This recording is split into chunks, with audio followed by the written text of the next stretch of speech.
හැරි Potter universe එකේ තියෙන ලොකුම ප්‍රශ්න වලින් එකක් ගැන. වෝල්ඩමෝර්ට් පරාද කරාට පස්සේ හැරි පොටර් ඇයි එල්ඩර්වොන්ඩ් එක Taman ළඟ තියාගත්තේ නැත්තේ කියන එක ගැන තමයි අද වීඩියෝ එකේදී මම කතා කරන්නේ. හැබැයි කතාවට යන්න කලින් ඔයාලා තේරුම් ගන්න ඕන වැදගත් දෙයක් තියෙනවා. මේ ප්‍රශ්නෙට ලැබෙන උත්තරය වෙනස් වෙන්නේ ඔයාලා බලන්නේ හැරි පොටර් ෆිල්ම්ස් වල කතාවද නැත්නම් පොත්වල කතාවද කියන එක මත. මොකද එල්ඩර්වොන්ඩ් එකේ අවසානයේ මේ වර්ෂන් දෙකේදී සම්පූර්ණයෙන්ම වෙනස් විදිහකට තමයි පෙන්වන්නේ. පොත්වලදී හැරි මුලින්ම තමන්ගේ කැඩිච්ච වොන්ඩ් එක රිපෙයාර් කරගන්නවා. ඊට පස්සේ එයා එල්ඩර්වොන්ඩ් එක ආපහු ඩම්බර්ඩෝගේ සොහන තැන්පත් කරනවා. හැබැයි ෆිල්ම්ස් වලදී වෙන්නේ ඊට වඩා වෙනස් දෙයක්. ෆිල්ම්ස් වලදී හැරි එල්ඩර්වොන්ඩ් එක දෙකට කඩලා ඒකේ බලය සම්පූර්ණයෙන්ම විනාශ කරලා දානවා. එල්ඩර්වොන්ඩ් එක කියන්නේ සාමාන්‍ය වොන්ඩ් එකක් නෙවෙයි. ඒක ඩෙඩ්ලි හෙලෝස් තුනෙන් පළවෙනිම භාණ්ඩය. පැරණි ජනප්‍රවාදවලට අනුව මේ වොන්ඩ් එක නිර්මාණය කරලා තියෙන්නේ මාරයා විසින්මයි. ඉතින් මම ඩෙඩ්ලි හෙලෝස් වල කතාව වීඩියෝ කීපයකදීම කතා කරලා තියෙනවා. මේ වීඩියෝ එක බලලා ඒ වීඩියෝතුත් අනිවාර්යයෙන්ම බලන්න. ඉතින් මායා ඉතිහාසයේ බිහි වෙච්ච බලවත්ම වොන්ඩ් එක තමයි එල්ඩර්වොන්ඩ් එක කියන්නේ. ඩෙඩ්ලි හෙලෝස් කතාව අවසන් වෙද්දී ඒ වොන්ඩ් එකේ අයිතිය ලැබෙන්නේ හැරිට. හැබැයි මේ තරම් බලවත් මැජිකල් ආටිෆැක්ට් එකක් තමන් අතර ලැබුණත් හැරි ඒ බලය තමන් ළඟ තියාගන්නේ නැහැ. එයා තීරණය කරන්නේ ෆිල්ම්ස් වල විදිහට නම් ඒක විනාශ කරන්න. පොත්වල විදිහට නම් ඒක ආපහු ඩම්බර්ඩෝගේ සොහනෙන් තැන්පත් කරන්න. මුලින් බැලුවා මේ තීරණය ටිකක් අමුතුයි. සමහර විට මෝඩ තීරණයක් වගේ පවා පේන්න පුළුවන්. වෝල්ඩමෝර්ට් එක්ක යුද්ධ කරලා යන්තම් බේරිච්ච හැරි ඇයි මේ වගේ අතිවිශාල ඇඩ්වාන්ටේජ් එකක් අතාරින්නේ? We? Just saying, that's the Elder Wand. Most powerful wand in the world. With that, we'd be invincible. මොකද එල්ඩර්වොන්ඩ් එකත් එක්ක හැරිට මායාලෝකේ නවත්තන්න බැරි බලවේගයක් වෙන්න ඉඩ තිබුණා. හැබැයි පොත්වල සහ ෆිල්ම්ස් ගැන දෙකේම එකම විදිහට තියෙන වැදගත් දෙයක් තියෙනවා. ඒ තමයි එල්ඩර්වොන්ඩ් එකේ බලය ගැන හැරිට තිබ්බ බය. හැරි මේ වොන්ඩ් එකේ බලයට බය වුණා. ඒ බලය ආයෙත් නපුරට පාවිච්චි වෙයි කියලා හැරිට කනස්සල්ලක් තිබුණා.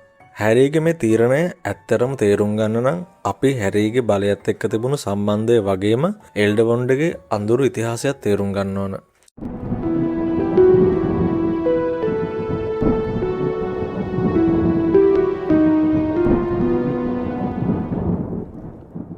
හැරි පොඩි කාලේ ඉඳන් හැදුනේ වරප්‍රසාද තියෙන ජීවිතයක නෙවෙයි.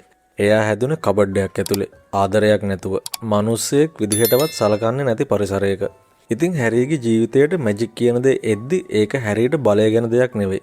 ඒක නිදහස ගැන දෙයක්. අනිත් පැත්තෙන් බලද්දි වෝල්ඩමෝර්ට් හැදුනේ බයත් එක්ක.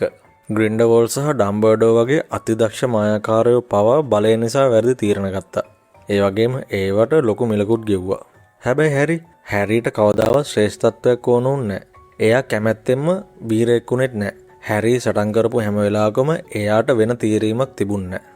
ඒ නිසාම එල්ඩර්වොන්ඩ් එක හැරිට සාමාන්‍ය වොන්ඩයක් නෙවෙයි. ඒක උත්තරීතරභාවයේ සංකේතයක්. උමතුවක්, අභියෝගයක්, භයානක බලයක්. අවුරුදු 7ක් පුරාවටම යුද්ධයත් අහිමිවීමත් එක්ක ජීවත් වෙච්ච හැරිට ඕනුනේ බලය නෙවෙයි, සාමය. එල්ඩර්වොන්ඩ් එකේ ඉතිහාසය විතරක් බැලුවත් ඒක පාවිච්චි කරන කෙනෙක්ට අන්තිමට මොකද වෙන්නේ කියලා තේරුම් ගන්න පුළුවන්. හැරි පොටර් යුනිවර්ස් එකේ බලවත්ම වොන්ඩ් එක මේක කියන එකට සැකයක් නැහැ. ඩෙඩ්ලි හෙලෝස් අතරින් මුලින්ම නිර්මාණය වුණු ආටිෆැක්ට් එකක් මේක. මම වීඩියෝ එකේ මුලින් කිව්වා වගේ එල්ඩර්වොන්ඩ් එක නිර්මාණය කරන්නේ මාරයා විසින්මයි. ඉතින් මේ වොන්ඩ් එක සමාන වෙන කිසිම වොන්ඩ් එකක් නැහැ. අනිත් වොන්ඩ්ස් වලට කරන්න බැරි මැජික් පවා මේ වොන්ඩ් එකට කරන්න පුළුවන්. හැබැයි මේ බලයත් එක්කම කර්ස් එකකුත් වෙනවා. එල්ඩර්වොන්ඩ් එකේ ඉතිහාසය කියන්නේ ලේ වලින් ලියවිච්ච ඉතිහාසයක්. මම මේ එල්ඩර්වොන්ඩ් එකේ ලේ පිරිච්ච ඉතිහාසය ගැන වෙනමම වීඩියෝ එකක් කරලා තියෙනවා. ඉතින් මේ වීඩියෝ එක ඉවර වෙලා අනිවාර්යයෙන්ම ඒ වීඩියෝ එකත් බලන්න. මම ඩිස්ක්‍රිප්ෂන් එකේ ඒ වීඩියෝ එකේ ලින්ක් එක දාලා තියන්නම්. මේ වොන්ඩ් එකේ මුල්ම හිමිකාරයා වෙන ඇන්ටියෝක් පෙවරල්ව මරලා දාන්න එයා නිදාගෙන ඉන්න අතර ඊට පස්සේ එම්රිච් ද ඊවල්, එග්බර්ට් ද ඉග්‍රීසියස් වගේ අඳුරු මායාකාරයෝ මේ වොන්ඩ් එක අයිති කරගෙන ලොකු බලයක් ලබා ගත්තත් අන්තිමට එයාලට හිමි වෙන්නේ දරුණු අවසානයක්. ග්‍රෙගොරොවිච් මේ වොන්ඩ් එකේ බලය තේරුම් අරගෙන ඒක පාලනය කරන්න උත්සාහ කරනවා. ඒත් ග්‍රින්ඩර්වෝල්ඩ් ඒ වොන්ඩ් එක හොරකම් කරනවා. ඒ වගේම තමයි තමන්ගේ කාලේ හිටිය ප්‍රඥාවන්තව මායාකාරය වුණ ඩම්බර්ඩෝ පවා එල්ඩර්වොන්ඩ් එකේ බලයට බය වුණා. එල්ඩර්වොන්ඩ් එකේ ඉතිහාසය දිහා බැලුවම මේ වොන්ඩ් එක කවදාවත් සාමයක් ගෙනපු වොන්ඩ් එකක් නෙවෙයි. මේ වොන්ඩ් එක ගෙනාවෙම අභියෝග, බලය සහ විනාශය විතරයි. මොකද එල්ඩර්වොන්ඩ් එකේ හිමිකාරයා වෙනවා කියන්නේම තමන්ගේ පිටිපස්සේ ඉලක්කයක් ඇඳ ගන්නවා වගේ දෙයක්. අඳුරු මායාකාරයෝ මේ වොන්ඩ් එක හොයාගෙන එනවා. එල්ඩ වොන්ඩ් එක නිසා ඉතිහාසයේ පුරාවටම යුද්ධ පවා ඇති වෙලා තියෙනවා. ඉතින් පොඩි කාලේ ඉඳන් වොල්ඩමෝට් අතින් දඩයන් වෙච්ච තමන් ආදරය කරපු නෑයෝ යාළුවෝ මෙන්ටර්ස්ලා අහිමි වෙච්ච හැරි ආයෙත් මේ වගේ විනාශයක් ආරම්භ කරන්න කැමති වුණා කියලා හිතන්න අමාරුයි. ෆිල්ම්ස් වලදී මේ කතාවට දෙන උත්තරේ සරලයි. එල්ඩ වොන්ඩ් එක ලබා ගන්න තියෙන පෙළඹවීමම නැති කරලා දානවා.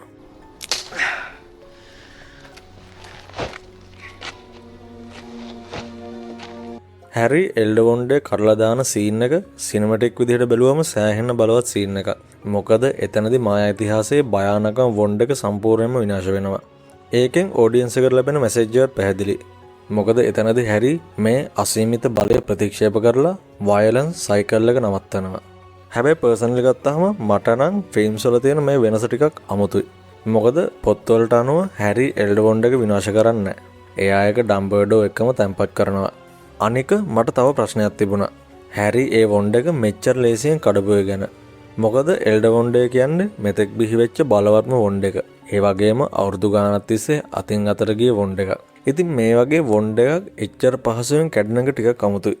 පොත්වලදී හැරිගේ තීරණය මීට වඩා ගොඩක් ගැඹුරුයි. හැරිට ඕන වෙන්නේ එල්ඩ වොන්ඩ් එක විනාශ කරන්න නෙවෙයි. ඒකේ බලය අවසන් කරන්න. හැරිගේ ලොජික් එක සරලයි. එයා ස්වාභාවික විදිහට කිසිම කෙනෙක්ට පරාජය නොවී මැරුණොත් එල්ඩ වොන්ඩ් එකේ මාස්ටර් එක එතනින්ම අවසන් වෙනවා. එතකොට වොන්ඩ් එකේ බලය තිබුණත් ඒකට අයිතිකාරයෙක් නැති වෙනවා.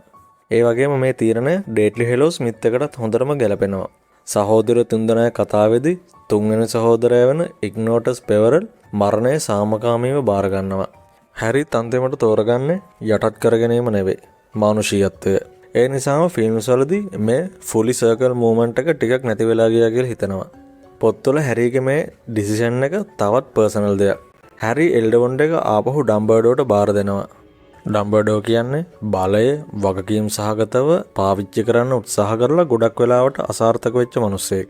ඉතින් හැරි මේ වෙලාවේ කියනවා මම ඒ වැරදි ආයෙත් කරන්න නෑ කියලා. හැබැයි හැරිගේ මේ සැරස්ම සම්පූර්ණයෙන්ම පර්ෆෙක්ට් දෙයක් නන් නෙවෙයි. හැරි හිතුවා එයා පරාජය නොවී මැරුණොත් එල්ඩ වොන්ඩ් එකේ බලය අවසන් වෙයි කියලා. ඒත් ජීවිතය කියන්නේ එහෙම වගකීමක් තියෙන දෙයක් නෙවෙයි. විශේෂයෙන්ම හැරි ඕර කෙනෙක් වෙන එකත් එක්ක. අඳුරු මායාකාරයන් අල්ලන ජොබ් එක කරන කෙනෙක්ට අනතුරු කියන්නේ සාමාන්‍ය දෙයක්. හැරි ජීවත් වෙන තාක්කල් එයාව ඩිස්සාම් කරන්න හරි මරන්න හරි ඕන කෙනෙක්ට හැකියාව තිබුණා. ඒ වගේම හැරි එල්ඩ වොන්ඩ් එක පාවිච්චි නොකරත් හැරිව පරාජය කරන කියලා තියරටිකලි එල්ඩ වොන්ඩ් එකේ මාස්ටර් වෙන්නත් ඉඩ තිබුණා. ඉතින් මේක නිසා හැරිගේ මේ තීරයකෙත් යම් අඩුපාඩු තිබුණා. හැබැයි මෙතන තියෙන ඉන්ටරෙස්ටිංම දේ තමයි හැරිගේ අවදානම් ජීවිතයම අන්තිමට එල්ඩ වොන්ඩ් එක ආරක්ෂා කරන්න හේතුවක් වෙන එක. මොකද හැරි ඕර කෙනෙක් විදිහට කැරියර් එක පුරාවටම ගොඩක් කට්ටිය අතින් ඩිස්සාම් වෙන්න ඉඩ තිබුණා. ඒ අය නොදැනුවත්වම එල්ඩ වොන්ඩ් එකේ මාස්ටර්ස්ලා වෙනවා. ඊට පස්සේ ඒ අයත් තවත් අය අතින් පරාජය වෙනවා. ඉතින් ටික කාලයක් යද්දි එල්ඩ වොන්ඩ් එකේ ඕනර්ෂිප් ලයින් එක සම්පූර්ණයෙන්ම අවුල් වෙනවා. කාටද ඇත්තටම අයිතිය තියෙන්නේ කියලා හොයාගන්න බැරි තත්ත්වයක් ඇති වෙනවා. ඉතින් මෙන්න මේ පැත්තෙන් හිතලා බැලුවාම හැරිගේ ප්ලෑන් එකේ යම් අඩුපාඩු තිබුණත් මේක සාර්ථක වෙන්න ලොකු හැකියාවක් තියෙනවා. ඒ වගේම වොන් ශාස්ත්‍රයට එහා ගිය පර්සනල් හේතු ගොඩකුත් හැරිට තිබුණා එල්ඩ වොන්ඩ් එක අතහැරලා දාන්න. අවුරුදු ගානක් යුද්ධයත් අහිමි වීමුත් එක්ක ජීවත් වෙලා හැරිට ඕනුනේ සාමකාමී ජීවිතයක්. භයානක බලයක් ආරක්ෂා කරන ජීවිතයක් නෙවෙයි.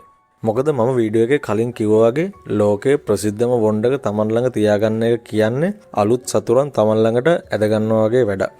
වෝල්ඩමෝට්ගේ විනාශය, ග්‍රින්ඩල්වෝල්ඩ්ගේ නැගී සිටීම, ඩම්බර්ඩෝගේ පසුතැවීමක් දැකපු හැරිට බලය පිළිබඳ තියෙන උමතුවේ අවසානය මොකක්ද කියලා හොඳටම තේරුණා. ඉතින් හදිසියේ හැරි එල්ඩ වොන්ඩ් එක තියාගත්තොත් ජිනීට සහ තමන්ගේ අනාගත ළමයින්නුත් අවදානමට දාන්න වෙනවා. ඒ කියන්නේ හැරි අතෑරලා දාපු ජීවිතයටම ආයෙත් වැටෙනවා. හැරිගේ කතාව මුලින්දම්ම බලයට තියෙන පෙළඹවීමට විරුද්ධ කතාවක්. වෝල්ඩමෝට් විනාශ කරපු ඩම්බර්ඩෝව පවා තුවාල කරපු ඒ බලලෝභයට හැරි යටත් උන්නේ නැහැ. හැරි තෝරගත්තේ සාමාන්‍ය ජීවිතයක්. හැරි තෝරගත්තේ ආදරය කරන්න, සුවපත් වෙන්න, නිහඬ ජීවිතයක් ගොඩනගා ගන්න. රෝලින් පවා නැවත කියලා තියෙන දෙයක් තමයි හැරි කියන්නේ බලය හොයාගෙන යන කෙනෙක් නෙවෙයි කියන එක. හැරි කියන්නේ සර්වයිවර් කෙනෙක්. ඉතින් අදටත් ෆෑන්ස්ලා අතර තියෙන විවාදයක් තමයි වැඩියෙන්ම හොඳ පොත්වල තියෙන එන්ඩින් එකද නැත්නම් ෆිල්ම්ස් වල තියෙන එන්ඩින් එකද කියන එක. ප්‍රායෝගිකව බැලුවොත් ෆිල්ම්ස් වල තියෙන එන්ඩින් එක හොඳයි. මොකද එතනින් එල්ඩවොන්ඩ් එක විනාශ වෙලා යනවා. හැබැයි පුද්ගලිකව මම කැමති පොත්වල තියෙන එන්ඩින් එකට. මොකද මායාලෝකයේ බිහිවෙච්ච ඒ බලවත්ම වොන්ඩ් එක එච්චර ලේසියෙන් දෙකට කඩලා විසි කරපු එක කතාවට අනුව මට නම් එච්චර ප්‍රායෝගික නැහැ. හැබැයි මම වීඩියෝ එකේදී කිව්වා වගේම පොත්වල තියෙන මේ එන්ඩින් එකත් සර්ව සම්පූර්ණ නැහැ. මොකද කවදා හරි කෙනෙක් ඩම්බල්ඩෝගේ සොහොන කඩලා ආපහු එල්ඩවොන්ඩ් එක ගන්න පුළුවන්.